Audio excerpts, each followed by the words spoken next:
पिछले लेक्चर में हमने हेनरी लॉ को पढ़ लिया था और हेनरी लॉ की एप्लीकेशन में कराऊंगा लास्ट में बिल्कुल चैप्टर के। और अभी हमें पढ़ना है effect of temperature on solubility of gas.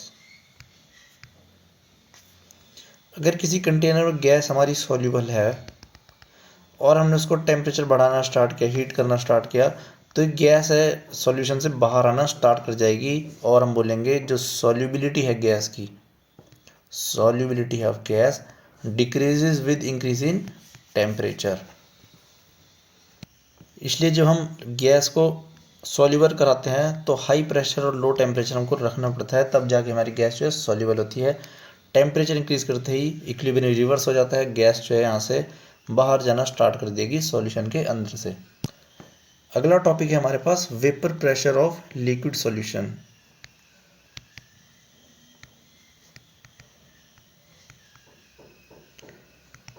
सबसे पहले हमको समझना है, एक टर्म हम यूज़ करेंगे पार्शियल प्रेशर और एक प्रेशर ऑफ प्योर सॉल्वेंट। तो प्योर सॉल्वेंट क्या है हमारे पास, ये प्योर लिक्विड, कोई भी ए लिक्विड हमने ले रखा है, इसको अगर हम हीट करना स्टार्ट करते हैं तो ये कन्वर्ट होना स्टार्ट करेगा वेपर फेज में। ये वेपर कुछ प्रेशर जनरेट करेगा। तो जो बिल्कुल प्योर हमारा सॉल्वेंट प्रेजेंट है हमारे पास और कोई भी सॉल्यूट ऐड नहीं है इसमें, ना ही कोई दूसरा लिक्विड हमारे पास इसके अंदर है, तो प्योर सॉल्वेंट जो प्रेशर अप्लाई करेगा उसको बोलेंगे vapour pressure of pure solvent. अगर हम इसमें कोई ऐड करते हैं दूसरा सॉल्यूशन, जैसे कि ए प्लस बी, अब ये दोनों लिक्विड हमारी कैसी हैं, वॉलेटाइल लिक्विड हैं। इनको हीट करना अगर हम स्टार्ट करते हैं तो ए भी वेपर्स में कन्वर्ट होगा और बी भी जो है वेपर्स में कन्वर्ट होगा। तो जो प्रेशर है हमारा, ये ए और बी दोनों मिल के लगाएंगे, ए भी प्रेशर लगाएगा और बी भी प्रेशर लगाएगा। तो जो प्रेशर ए लगाएगा हम उसको बोलेंगे पार्शियल प्रेशर ऑफ ए, और जो प्रेशर बी लगाएगा उसको बोलेंगे हम पार्शियल प्रेशर ऑफ बी। और टोटल प्रेशर क्या होगा हमारे पास, जो हमारा ए भी लगाएगा और बी भी लगाएगा, वो कंबाइन करके जो लगाएगा ये होगा हमारा टोटल प्रेशर ऑफ सॉल्यूशन। अब हमको चर्चा करनी है रॉल्स लॉ की for volatile liquids. Rawls law for volatile liquid solution. हमने क्या करा, एक बाइनरी सॉल्यूशन प्रिपेयर करना है। दोनों ही लिक्विड है हमारे पास ए और बी, या फिर एक्स और वाई लेके चलते हैं। बी तो हम सॉल्यूट के लिए यूज़ करते हैं, इसलिए एक्स प्लस वाई हमें ज़्यादा अच्छा समझने के लिए होगा। पिस्टन है जिसके ऊपर प्रेशर अप्लाई होगा। जब हमने इसको हीट करना स्टार्ट करा तो दोनों ही वेपर्स में कन्वर्ट होना स्टार्ट करेंगे। एक्स ने भी प्रेशर अप्लाई करना स्टार्ट करा इसके ऊपर और वाई ने भी हमारा जो है प्रेशर लगाना स्टार्ट करा। अब बात आती है एक्स कितना प्रेशर लगाएगा और वाई कितना प्रेशर लगाएगा। तो रॉल्स लॉ हमको बताता है जो पार्शियल प्रेशर ऑफ एक्स होगा वो कितना होगा, जितना वो मोल फ्रैक्शन में प्रेजेंट होगा, मोल फ्रैक्शन ऑफ एक्स, और प्योर प्रेशर ऑफ एक्स, ये पी नॉट क्या है, प्योर फॉर्म में जब एक्स था उसका टोटल प्रेशर कितना था जब वो प्योर सिर्फ एक्स ले रखा था। ये वैल्यू हमको क्वेश्चन में गिवन होगी। ऐसे ही जो y है हमारा वो कितना प्रेजेंट प्रेशर लगाएगा, जितना उसकी मोल फ्रैक्शन होगी, मोल फ्रैक्शन ऑफ y, और जो उसका वेपर प्रेशर रहेगा कब, जब वो प्योर फॉर्म में था, वेपर प्रेशर ऑफ y। अगर x और y इक्वल अमाउंट में है, एक मोल इसका है एक मोल इसका है, तब तो दोनों px और py जो होंगे हमारे बराबर होंगे। कब, अगर p नॉट y और px नॉट दोनों बराबर होंगे, दोनों ही प्योर सॉल्वेंट पे सेम प्रेशर लगा रहे होंगे, तब की कंडीशन है। तब दोनों ही पार्शियल प्रेशर दोनों के क्या होंगे, इक्वल। अगर यहाँ मोल फ्रैक्शन चेंज हो गया, 3:1 हो गया, और px नॉट और py नॉट सेम है, तो पार्शियल प्रेशर x का ज़्यादा होगा पार्शियल प्रेशर y के। तो यही हमको बता रहा है रॉल्स लॉ। तो टोटल प्रेशर क्या होगा हमारा जब दोनों ही अप्लाई करेंगे, तो P टोटल होता है हमारा Px प्लस Py, मतलब partial pressure of x plus partial pressure of y। और Px को हमने क्या लिखा है अभी, P नॉट x इंटू में मोल fraction of x plus P not y mole fraction of y। ये आ गया हमारा टोटल प्रेशर। तो ये था हमारा रॉल्स लॉ किसके लिए, वॉलेटाइल लिक्विड्स के लिए। वॉलेटाइल मतलब हीट करने पर वेपर फेज में जाएगा लिक्विड, ऐसे लिक्विड्स को हम बोलते हैं वॉलेटाइल लिक्विड्स। अब रॉल्स लॉ के केस में एक डायग्राम भी पढ़ते हैं, थोड़ा कंफ्यूजिंग लगता है समझने के लिए, तो एक एक करके समझेंगे क्या क्या चीज़ हमको गिवन है। कोई हमारा ऐसे है हमारे पास, यहाँ पे एक ए लिक्विड है और यहाँ पे एक बी लिक्विड है। यहाँ में वन और टू से डिनोट करते हैं इसको, एक वन लिक्विड है और एक टू है। हम क्या करेंगे, पहले इनका प्योर सॉल्वेंट में जब वेपर प्रेशर है वो देखेंगे, और फिर हम क्या करेंगे, वन और टू को मिक्स करना स्टार्ट करेंगे धीरे धीरे, ठीक है। और कंडीशन क्या है मेरी, जो टू है मेरा मोर वॉलेटाइल है किससे, वन से, तो प्रेशर जो प्योर प्रेशर है हमारे पास सॉल्वेंट का वो टू का ज़्यादा होगा वन से, क्योंकि उसकी वॉलेटिलिटी ज़्यादा है, वो वेपर फेज में जल्दी कन्वर्ट होगा, ज़्यादा वेपर्स प्रोड्यूस होंगे तो ज़्यादा प्रेशर हमारे पास एग्जर्ट करेगा वो।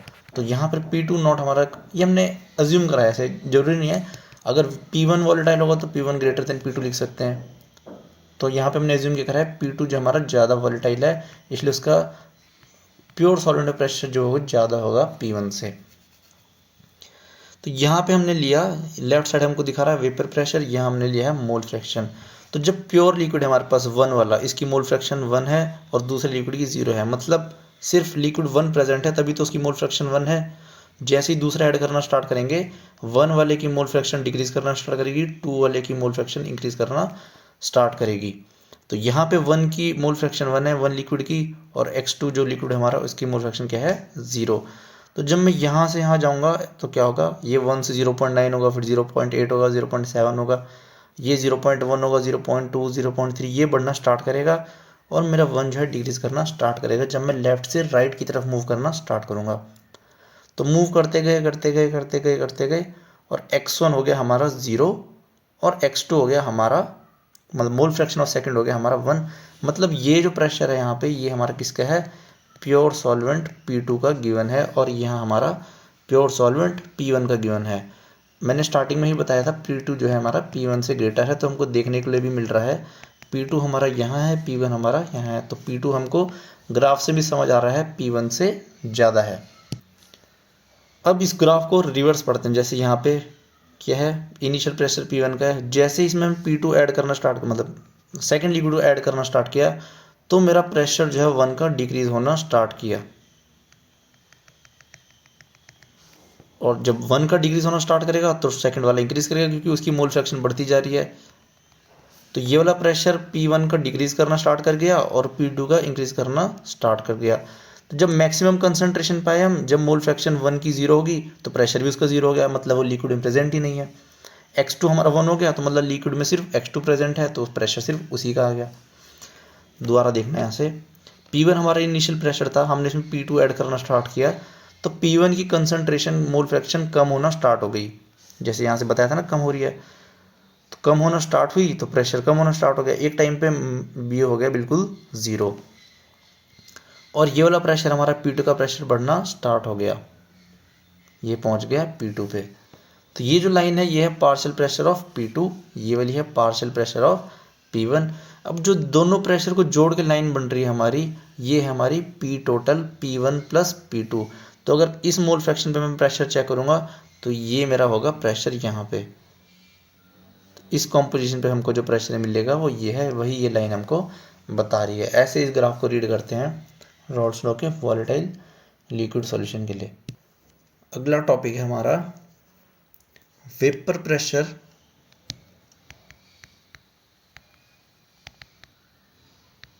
Of solution. जब हमारा सॉल्यूट का होगा, सॉल्यूट इज सॉलिड और सॉल्वेंट हमारा क्या है, लिक्विड।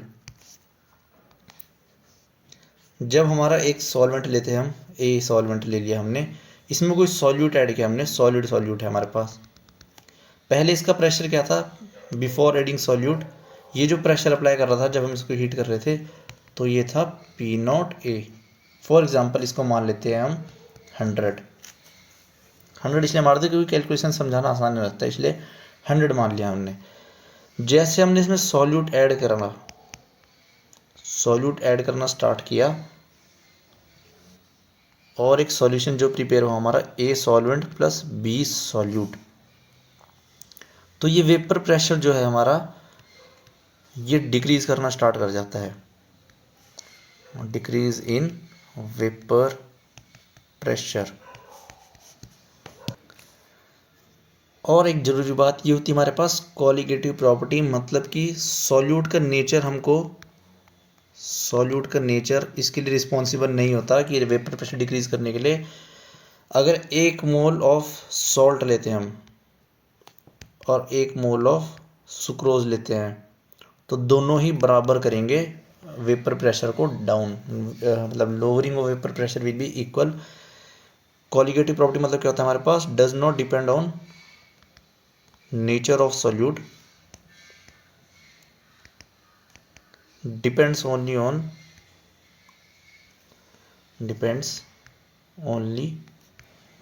Number of particles. जितने सॉल्यूट के पार्टिकल्स अंदर जाएंगे, अगर 10 जाएंगे, मतलब अगर 10 पार्टिकल्स सॉल्ट के गए, 10 गए NaCl के और 10 गए किसके, सुक्रोज के, तो दोनों ही बराबर डाउन करेंगे वेपर प्रेशर को। अगर इसके गए 20 और इसके गए 10 तब तो ये ज़्यादा डाउन करेगा, लेकिन अगर इसके भी गए 20 तो दोनों फिर से वापस बराबर डाउन करेंगे प्रेशर को। ये है हमारा कॉलिगेटिव प्रॉपर्टी, जो डिपेंड करती है सिर्फ किस पे, मटेरियल पे या सॉल्यूट पे। इंडिपेंडेंट है उसके नेचर, मतलब नंबर पे डिपेंड करती है, सिर्फ नेचर पे डिपेंड नहीं करती सॉल्यूट के। चाहे सॉल्ट लो चाहे शुगर लो, कोई दिक्कत हमें वहाँ आएगी नहीं, सेम ही जो हमारा रिजल्ट रहेगा। अगर इसका रीज़न समझना चाहते हैं पीछे का, थोड़ा सा हल्का समझाता हूँ मैं। पहले क्या था, हमारा प्योर सॉल्वेंट था प्रेजेंट, और जब हम इसको हीट कर रहे थे तो हमारे पास वेपर्स बन रहे थे इजीली, कोई दिक्कत हमारे पास नहीं थी। मान लेते हैं कि 1 सेकंड में 10 वेपर्स थे। वेपर्स कैसे बनेंगे, ये लिक्विड फेज है हमारे पास, ये इस बैरियर को जो क्रॉस कर गया ये जाएगा सीधा वेपर फेज में। तो पहले 10 वेपर पर सेकंड थे, एग्जाम्पल के लिए समझते हैं। जैसे हमने क्या करा, सॉल्यूट का ऐड किया यहाँ पे। अब सॉल्यूट क्या होता है, एकदम वेल डिस्ट्रीब्यूटेड होता है अमंग द सॉल्वेंट, ये तो पहली करनी। और सॉल्यूट जब आएगा तो क्या करेगा, इनके बीच में बैठ जाएगा, स्टेरिक क्राउडिंग बढ़ा देगा। अब जो पहले हमारे पास 10 मॉलिक्यूल इजीली आ पा रहे थे, अब पहले जगह ज़्यादा थी सरफेस के ऊपर, क्योंकि इनको क्रॉस तो यहाँ से यहाँ पूरा ऊपर जाकर करना है, तो पहले जगह ज़्यादा थी। अब ये मॉलिक्यूल यहाँ आ गया, इसको यहाँ बैरियर मिल गया, फिर ये यहाँ जाएगा तो यहाँ दूसरा मॉलिक्यूल प्रेजेंट है, तो पहले ये उड़ेगा, फिर ये जाके नीचे से आएगा तब उड़ेगा। तो ऐसे मान लो अब साथ ही जा पा रहे हैं 1 सेकंड में। अब कम वेपर्स बन रहे हैं हमारे पास, कम वेपर्स मतलब लो वेपर प्रेशर, जितने कम वेपर उतना प्रेशर हमारा कम होता चला जाएगा। इसलिए हम जैसे जैसे सॉल्यूट की अमाउंट बढ़ाते चले जाएंगे, हमारा प्रेशर जो है कम होता चला जाएगा। इसलिए हमने पहले बोला था, चाहे हमारा कोई भी मॉलिक्यूल है, चाहे सॉल्ट है शुगर है, वो बढ़ाएंगे क्या, क्राउडिंग बढ़ाएंगे यहाँ पे, और दोनों ही एक तरीके से काम करेंगे। इसलिए नेचर ऑफ सॉल्यूट पे डिपेंड ना करके नंबर ऑफ सॉल्यूट पे डिपेंड कर रहा है। जितना ज़्यादा अमाउंट में हिंड्रेंस क्रिएट करेगा सॉल्यूट, उतने ही कम वेपर्स बन पाएंगे और वेपर प्रेशर जो है हमारा डिक्रीज हो जाएगा। इसी चीज़ को मैथमेटिकली प्रूव करते हैं रॉल्स लॉ से। ये क्या है, हम Rawls law for liquid solution, जहाँ पे हमारा सॉल्यूट क्या है, पहले वाला रॉल्स लॉ दोनों लिक्विड थे, वॉलेटाइल लिक्विड, यहाँ पे एक वॉलेटाइल लिक्विड है, एक सॉलिड सॉल्यूट है। ये दूसरा लॉ है हमारे पास, मतलब दूसरे सॉल्यूशन के लिए लॉ है। तो हमारे पास क्या है, ए सॉल्वेंट बी सॉल्यूट। तो बी तो सॉल्यूट है, वो तो प्रेशर लगाएगा नहीं क्योंकि वो तो वेपर में कन्वर्ट ही नहीं हो रहा। तो यहाँ पे पी टोटल क्या होगा, P A plus P B, B वाली टर्म तो जीरो होगी हमारी, तो टोटल प्रेशर जो लगाएगा वो लगाएगा P A. Partial pressure of A है ये, और पार्शियल प्रेशर ऑफ ए कितना था, mole fraction of A into में P naught A. P naught A को हमने माना था 100, और उस टाइम सिर्फ जब सॉल्वेंट ही प्रेजेंट था तो एक्स ए क्या हो जाएगा हमारा 1। तो पी ए नॉट हमारा कितना था, या फिर पी ए जो था हमारा वो था x times of P naught A. ये था जब हमने सॉल्यूट नहीं डाला तब की कंडीशन बता रहा हूँ मैं। तो मोल फ्रैक्शन 1 रही होगी, सिर्फ सॉल्वेंट ही सॉल्वेंट था, और ये था हमारा 100। तो पी ए ही हमारा इक्वल था पी नॉट के इक्वल्स टू 100। लेकिन जब सॉल्यूट हमने डाल दिया तो हमारी मोल फ्रैक्शन चेंज हुई होगी, जब हमने ए प्लस बी डाला होगा। For example 1 mole a solvent है और 1 मोल बी सॉल्यूट है। तो मोल फ्रैक्शन ऑफ ए कितनी आ गई यहाँ पे 0.5। तो पार्शियल प्रेशर ऑफ ए कितना आ गया, mole fraction of A into में P naught A. Mole fraction of A कितना 0.5 और ये कितना था 100, तो पी ए आ गया हमारा 50। तो सीधा आधा हो गया। जब हमने इक्वल अमाउंट में डाला सॉल्ट और सॉल्वेंट को, तो वेपर प्रेशर सीधा ही आधा हो गया हमारा। और बढ़ाते चले जाएंगे ये और कम होता चला जाएगा। तो ये मैथमेटिकली भी हम इसको समझ सकते हैं, और फिजिकली तो मैंने इसको समझा ही दिया कि क्या है, बैरियर जो है हमारा क्रिएट हो रही है, स्टेरिक क्राउडिंग जो है सॉल्यूट क्रिएट करते रहे हैं। रॉल्स लॉ तो समझा ही दिया मैंने। P A partial pressure of volatile liquid, यहाँ पे वॉलेटाइल क्या है, A is directly proportional to mole fraction into में पी नॉट ए। ये हमारा रॉल्स लॉ है। अब बात करते हैं ideal and non ideal solution की।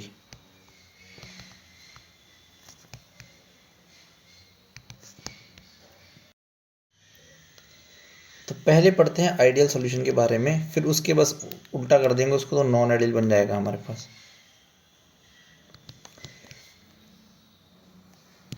आइडियल सॉल्यूशन की पहली कंडीशन है हमारी, ये रॉल्स लॉ को ओबे करना चाहिए। और रॉल्स लॉ क्या था हमारे पास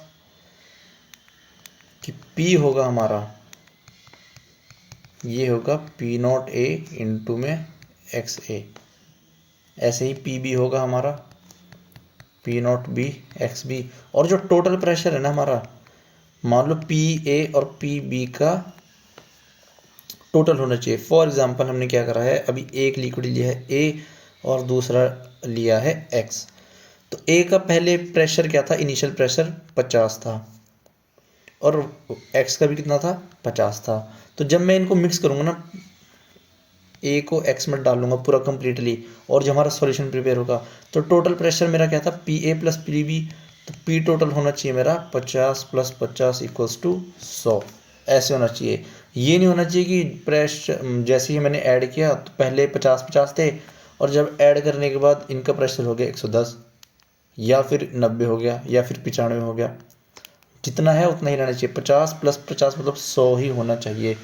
95 नहीं हो सकता, 105 नहीं हो सकता। अगर ऐसा होने लगे तो फिर वो नॉन आइडियल सोल्यूशन की कैटेगरी में आ जाएगा। ठीक है, ये थी पहली कंडीशन। दूसरी कंडीशन है कि डेल्टा एच हमारा होना चाहिए 0।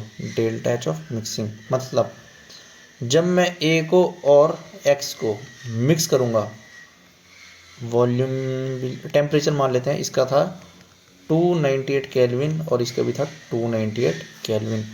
तो जब दोनों को ऐड किया ना, ए में ऐड किया एक्स को, तब भी जो फाइनल टेम्परेचर जो हमारा चाहिए वो 298 केल्विन होना चाहिए। ऐसा नहीं है कि टेम्परेचर 300 हो गया या 310 केल्विन पहुंच गया, एक्सोथर्मिक होगी रिएक्शन या एंडोथर्मिक होगी, कोई रिएक्शन नहीं होनी चाहिए हमारे पास। ना टेम्परेचर बढ़ना चाहिए ना टेम्परेचर कम होना। 298 केल्विन का 298 ही रहेगा, 300 नहीं होगा, 200 नहीं होगा, कोई चेंज नहीं होगा। तब हम बोलेंगे हमारे डेल्टा एच जो है चेंज इन इंथैल्पी, डेल्टा एच मतलब चेंज इन इंथैल्पी हमारी क्या है, 0 होनी चाहिए।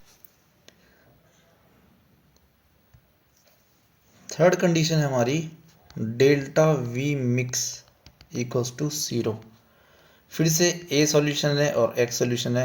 इसका हमने लिया 50 ml और ये भी लिया 50 ml।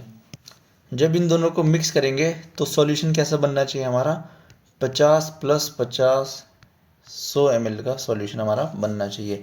ऐसा नहीं होगा कि 50 प्लस ऐड करके 90 बन गया या फिर 110 बन गया। अगर ऐसा होता है तो फिर से ये नॉन आइडियल की कंडीशन है। यहाँ पे इनिशियल वॉल्यूम 50 दोनों को ऐड किया 100 ml, तो इसलिए बोलेंगे हम डेल्टा वी मिक्स, मतलब जब मिक्स करने के बाद वॉल्यूम जो है हमारा उसमें चेंज कितना आया, 0 का आया। इन सब के मैं रीज़न ही बता सकता था, पर फिर वीडियो बहुत लंबी हो जाएगी और रिवीजन सीरीज़ है तो शॉर्ट में बताना पड़ रहा है। जब दोबारा पढ़ाऊँगा चैप्टर तब पूरा डिटेल में बताऊँगा कि वॉल्यूम इंक्रीज़ कर क्यों रहा है या वॉल्यूम डिक्रीज़ क्यों कर रहा है और कब कर रहा है। तो आइडियल सॉल्यूशन एग्जांपल लिखते हैं, N hexane plus N heptane, इन दोनों को ऐड करेंगे तो हमारे पास एक आइडियल सॉल्यूशन की कैटेगरी आएगी। ब्रोमोइथेन, देखो वैसे तो कोई भी सॉल्वेंट या सॉल्यूशन हमारा आइडियल नहीं होता, पर ये जो हमारे पास हम लिख रहे हैं नियरली आइडियल है हमारे। क्लोरोइथेन, थर्ड है बेंजीन, एंड या बेंजीन प्लस टोल्यूइन, ये हमारे हो गए आइडियल सॉल्यूशन। अगली है हमारी नॉन आइडियल सॉल्यूशन की कैटेगरी।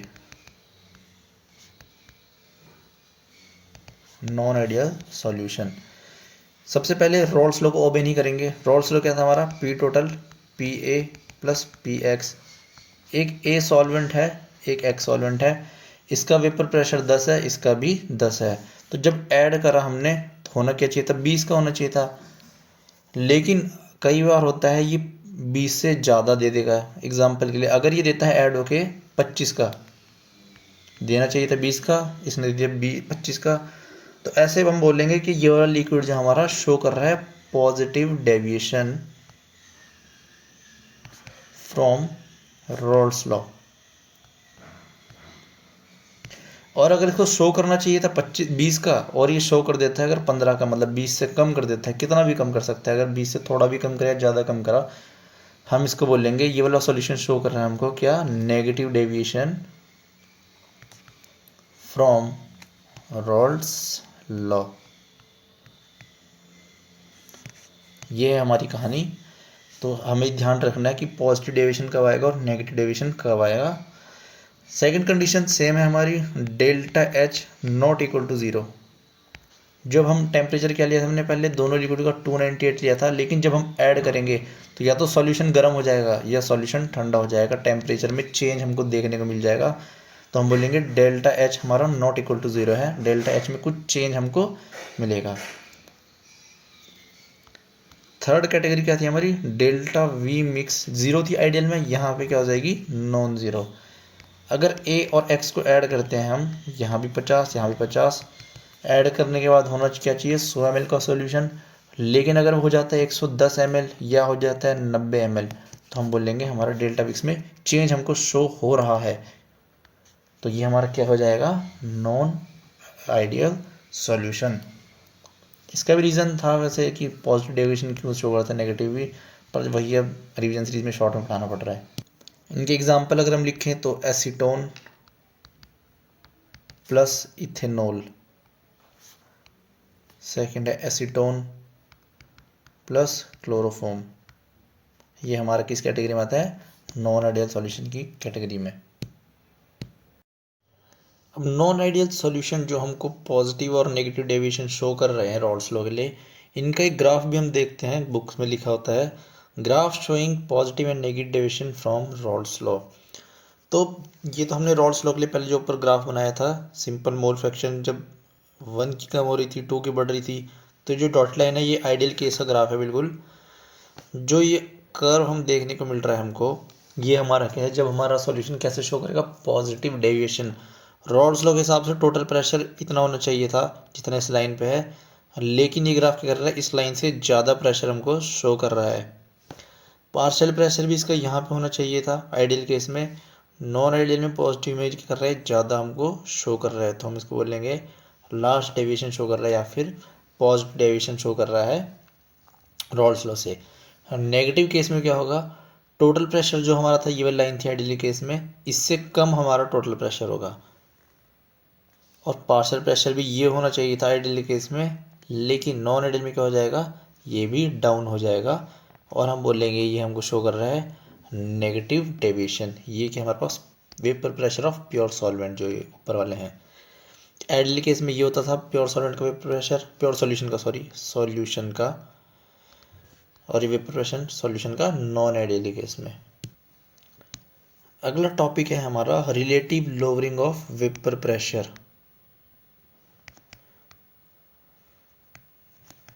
वेपर प्रेशर वो तो मैंने समझा ही दिया है, जब भी हम सॉल्यूट में क्या करेंगे, सॉल्वेंट का ऐड करेंगे तो वेपर प्रेशर जो है हमारा रिड्यूस हो जाएगा। लेकिन वो क्वेश्चन में इस तरीके से नहीं पूछेगा, क्वेश्चन में क्या पूछेगा वो, कि हमारा एक सॉल्वेंट का पहले प्रेशर था पी नॉट, इनिशियल प्रेशर को क्या था, पी नॉट था हमारे पास, फिर हमने जब उसमें सॉल्यूट ऐड किया तो उसका प्रेशर रिड्यूस होके कितना रह गया, पी रह गया, या सॉल्वेंट का प्रेशर रह गया P1 या P जो भी वो क्वेश्चन बोलेगा वो मान के चलेंगे हम। तो जो हमने सॉल्यूट ऐड किया ना, इसका मोल फ्रैक्शन बताओ कितना है, देखो 1 से हम डिनोट करते हैं सॉल्वेंट को और 2 से हम डोनेट करते हैं सॉल्यूट को। तो इसके लिए फॉर्मूला होता है हमारे पास पी नॉट जो इनिशियल प्रेशर था किसका, प्योर सॉल्वेंट का, माइनस P1 जो सॉल्यूशन का। अब देखो सॉल्यूट कैसा है हमारा, नॉन वॉलेटाइल, तो हमारा जो सॉल्वेंट है ये P1 सॉल्यूशन के बाद जो सॉल्वेंट बच रहा है उसका रिड्यूस प्रेशर कितना है, P1 divide by P not जो इनिशियल प्रेशर था, ये इक्वल होता है हमारा मोल फ्रैक्शन ऑफ सॉल्यूट के। जो हमने सॉल्यूट ऐड किया इसका मोल फ्रैक्शन डायरेक्टली मतलब इसके इक्वल होगा ये, ऐसे हम फॉर्मूला लिख सकते हैं। और इसको थोड़ा और एक्सपेंड करें अगर, तो मोल फ्रैक्शन ऑफ सॉल्यूट क्या होगा, N2 अपॉन में N1 प्लस N2। इस फॉर्मूला से हम क्या करेंगे, क्वेश्चंस को सॉल्व करेंगे। जब हम न्यूमेरिकली प्रैक्टिस करेंगे ना चैप्टर के बाद, तो वहाँ ये वाला फॉर्मूला को हमें यूज़ करना पड़ेगा। अगला टॉपिक आता है हमारे पास elevation in boiling point.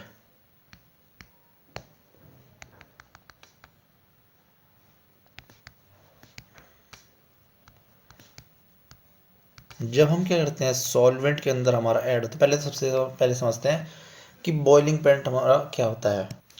For example हमने यहाँ लिया एक कंटेनर में वाटर लिया, इसको हमने हीट करना स्टार्ट किया। हम लिखते हैं वाटर का बॉइलिंग पॉइंट है हमारा 100 डिग्री सेल्सियस। लेकिन जब हम बॉयल करते हैं वाटर को तो हमने देखा है कि जब वो 60 डिग्री के आसपास भी उसका टेम्परेचर होता है तो वेपर्स हमको देखने के लिए मिल जाते हैं कि उठने लग गए ऊपर की तरफ। लेकिन हम 60 डिग्री को बॉइलिंग पॉइंट नहीं बोल रहे, 60 डिग्री सेल्सियस को बॉइलिंग पॉइंट नहीं मान रहे, हमने बॉइलिंग पॉइंट माना है 100 डिग्री सेल्सियस की। तो बॉइलिंग पॉइंट को हम कैसे डिफाइन करते हैं, बॉइलिंग पॉइंट आखिरकार हमारे पास क्या होता है। तो बॉइलिंग पॉइंट की डेफिनेशन है, जब ये वेपर प्रेशर, जब ये वेपर बनेंगे हमारे पास तो कुछ प्रेशर एक्सर्ट करेंगे हमारे पास। तो ये प्रेशर कितना होना चाहिए, जब ये एक्सटर्नल प्रेशर के बराबर हो जाएगा। देखो अभी हम नॉर्मल क्या है हमारे पास, बाहर से एटमॉस्फेरिक प्रेशर हम पे कितना लगता है, हमारी ह्यूमन बॉडी पे भी जो है 1 एटमॉस्फेयर का प्रेशर लग रहा होता है। तो ये लिक्विड पे भी क्या होगा, बाहर से 1 एटमॉस्फेयर का प्रेशर लग रहा होगा। तो जब ये वाला जो हमारा लिक्विड, अब लिक्विड के वेपर्स बनेंगे ये भी प्रेशर अप्लाई करेंगे, तो जब ये वाले लिक्विड भी हमारा क्या होगा 1 एटमॉस्फेयर का प्रेशर लगा देंगे। या फिर अगर दूसरी भाषा में इसको बोले, सरल भाषा में, कि वेपर प्रेशर ऑफ सॉल्यूशन या फिर सॉल्वेंट इक्वल होगा एक्सटर्नल प्रेशर के। यहाँ पे एक्सटर्नल प्रेशर कितना है हमारा 1 एटमॉस्फेयर, जो कि हमारे पास एटमॉस्फेरिक गैसेस लगा रही हैं, ये 1 एटमॉस्फेयर लगा रही हैं। और जब वाटर का हमारा वेपर प्रेशर भी कितना पहुँच जाएगा 1 एटमॉस्फेयर, तो उस टेम्परेचर को हम नोट डाउन करेंगे और वो निकल के आता है हमारा 100 डिग्री सेल्सियस। इसलिए हम बोलते हैं हमारा वाटर को जो बॉइलिंग पॉइंट है 100 डिग्री सेल्सियस है, क्योंकि 100 डिग्री सेल्सियस पे वाटर का जो वेपर प्रेशर हो जाता है वो 1 एटमॉस्फेयर पे हो जाता है। जब हम हाइट्स पे जाते हैं, माउंटेन पे, हाई माउंटेन्स पे, वहाँ पे अगर हम वाटर को बॉईल करेंगे तो एटमॉस्फेरिक प्रेशर हमारा डिक्रीज हो जाता है, वहाँ पे 1 एटमॉस्फेयर का प्रेशर नहीं लगता हमारे पास।